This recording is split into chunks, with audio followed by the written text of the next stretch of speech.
Okay, I'm doing a quick review of these Rockler Mini Deluxe panel clamps. I'm using them for, I'm making some more of my end grain cutting boards. And so I've got, this is red oak here, and then this is tiger wood. But anyway, I really wanted a system to make this faster and more repeatable, quicker. And I will tell you, these are very frustrating to start off with. You're going to have to learn a kind of a system to do it. Because when you're gluing up, if everything isn't just right and just ready, then there's a lot of pressure, a little freak out time where your glue is setting up and you're using Type-On 3 because it's waterproof, and it likes to set up pretty quick. And so if you don't have your boards all set to go, they could really start sticking together before you're getting the thing clamped up. So it's kind of frustrating. But at any rate, I have, I guess, learned a little system to do it. What you want to do, and the worst of it is, see, there's these springs on here. So these springs fight against you every time you want to move these. And so you have to kind of learn how to overcome that. Like, here's a situation right here. I've got this open and I'm ready to lay my boards in. Now this seems stuck, it won't move. Well, you've got to F with it. There, now that's better. But what you want to do is have these clamps fairly well open almost all the way, because that lifts this portion. This has to be here. You have to have your top clamp pieces all ready to go. So this end of the clamp has this one slot, and then the others face that. This has to be on this end.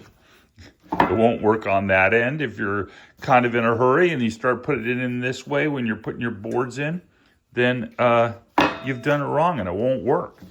And so again, so what I have found is set this piece so that it's at the very end. It is not in this first slot, but at the very end. So I'll do the same with this one. There you go, at the very end. And then have these ready to make sure they're not stuck, but they are open. This one is open enough, but not stuck. And so usually that means you'll have a couple threads left in here, something like that. Well, it's hard to film and do this at the same time, as you can imagine. But anyway, so let's go through one real quick. So what I'm gonna do is take, these are my boards. And anyway, I'm trying to make about 10 cutting boards. 10 or 11, something like that. And all these boards together work best for me at about 12 and 3/4 inches. I have a planer that is 13 inches. A lot of planers are 13 inches. So 12 and 3/4 works out pretty nicely. And that's plenty wide for a cutting board anyway. You get these things too big, they get too heavy. And people don't like that when they're too heavy. Anyway, so this first piece, so I've got these lined up sort of. This first piece, the other thing is you want to space these so they're appropriately. So this one will clamp this side, this clamps this side. And then I do put another clamp down the middle just to tighten up the middle. And if you want to get carried away, you can put some clamps on the end too, once you have this all clamped in. But anyway, this first board can stay here because the glue is going to go on this one. So we want to stand all these up on end, and then we'll glue those like so. So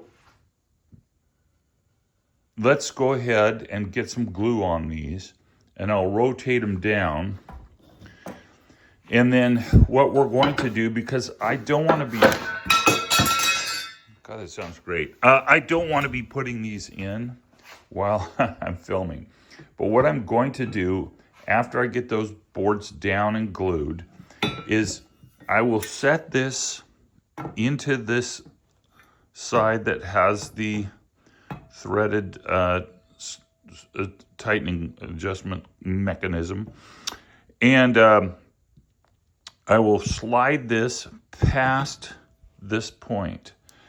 Then I'll lift this up and slide that in.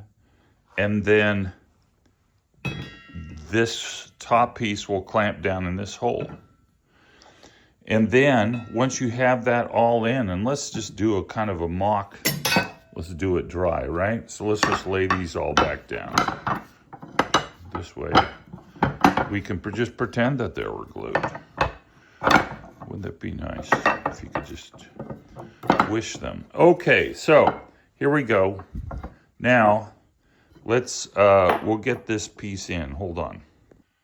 Okay, I've slid this piece in and I've slid it past this slot. Now I can get this end in and slide it back, and so that they're lined up top and bottom. Okay, there we go. Now I will say, every time you put these in, so you've got this floppy bar, which is going to be actually the clamping the clamping block that goes against these to push them together. Sometimes this flops and it doesn't want to go into place, but obviously it's got to go between these two. So I guess the one thing I would recommend is if you do buy these, is that do some mock setups without glue, just like I'm doing here, because it's kind of a muscle memory thing. There's a lot of things I've bought, jigs that I've bought, and once you use it the first time, you got it. These, I swear, take 3 or 4 times. And that's why if you look at all the reviews online, they say they're fiddly. Well, you know, I was about ready to throw them out and just go buy some panel clamps that you can put all thread through, or a long bolt, I should say, with a wing nut, and just tighten them that way. And that would work perfectly good, and it's probably cheaper.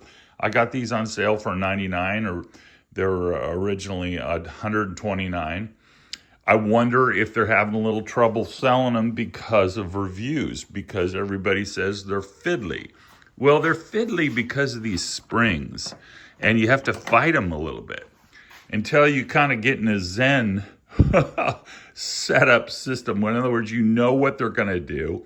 So that's why it takes about 3 or 4 times using them. Anyway, obviously I'm going to do the same thing with this piece over here. Then once you've got this set up and you know you're ready to go here, you want to get the clamping going. What you want to do is just slide this down.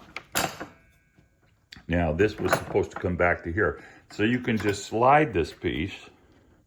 It's really hard to do while I'm filming, obviously. But you could just push this and it'll ratchet to the position there. For me, at 12 3/4, it ratchets down to the second one. Now I'm ready to go, and I can tighten this up along with the one on the other side. And obviously this is supposed to put all these boards coplanar or flat on the bottom.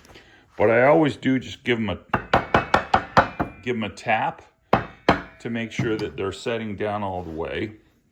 Because, you know, if you're off one board, you know, if you're off a 1/16 of an inch, now you've got to plane that 1/16 of an inch off, and you've lost some wood, and you're only going to end up making 10 boards instead of 11.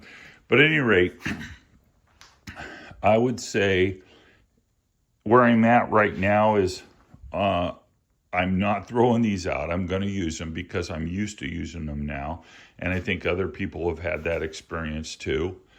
But anyway, if you are tolerant of dealing with the fiddling, then these will work out just fine, because they have. I've got a stack of them here I've been using, but I struggled on those first 3 or 4 for sure.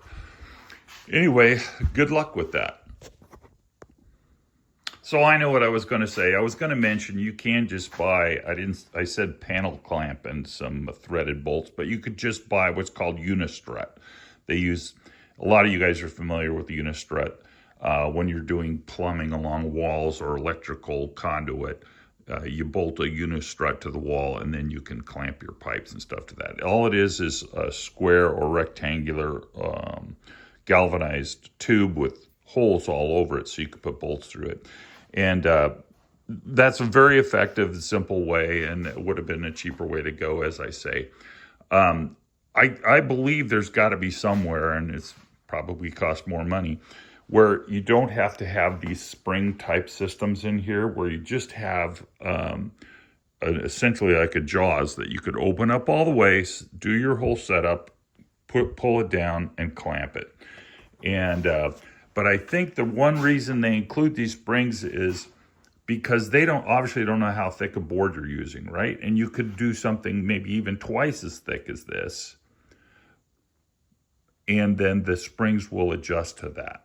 Well, if you are going to use a simple homemade system using unistrut and bolts, excuse me, if you change the thickness, then you're going to have to change your mechanism here, the dimension on it. So these are will work on kind of everything. I think that's a compromise you have to make when you're making a universal product, right? Anyway, I did want to show the final result of what I'm making. I've been making these, and I think they turned out nice. So this is an end grain. So all these pieces I'll be cutting and then turning them 90, gluing them up.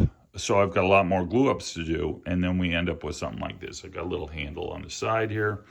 And I've found that people like these and they use them. So long after I'm gone, these should be around, because, a good end grain cutting board could last 100 years. There's no reason for it to fail. And if you keep a little oil on it, and you're going to be good for a long, long time. But anyway, that's what we're doing. And good luck with what project you're working on. Thanks.